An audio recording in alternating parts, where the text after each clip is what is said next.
Samtang 72% ang kaso sang dengue sa rehiyon 6 subong nga tuig kung ikumpara sa tinirikdan nga tuig suno sa Department of Health Region 6. Suno kay Dr. Bea Natalaray sa DOH Region 6 nga yara sa 1,703 ang kaso humalin sa Enero 1 tubtob Pebrero 15, 2025. Dugang pa sa natungdan nga pila ka mga rason sa pagsaka sang kaso among pagbaylo-baylo sang tiyempo sa diin maobserbahan na nga masamina ang pagtupas sang ulana. Ginpahayag pa sa natungdan nga nilauman man ang pagsaka sang kaso sang dengue, rason nga dapat liwat naman nga sundon sang publiko ang mga stratehiya batok sa pagtapna sang dengue. Aton nga cases this year 2025 compared last year. So this year mas higher siya by 72% no on the same period last year 2024.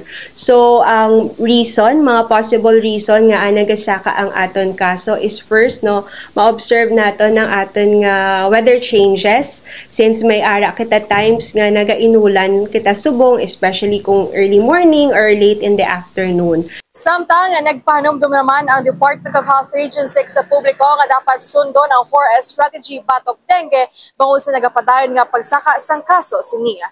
Report nagikan sa Iloilo City ni si K5 Jenny Kauyunan para sa Kampiyon na Balita Serbisyo Publiko kakalingawan sa Iloilo K5 News FM. Ang ining balita ang ginadulong sa inyo sang DTX Coffee Mix. Himo sa natural nga sangka pareho sang amarkuso, chia seeds, sugared cane extract powder. DTX Coffee Mix. Nakakapi ka na, naka-detox ka pa. DTX Coffee Mix. Mabakal sa mga butika.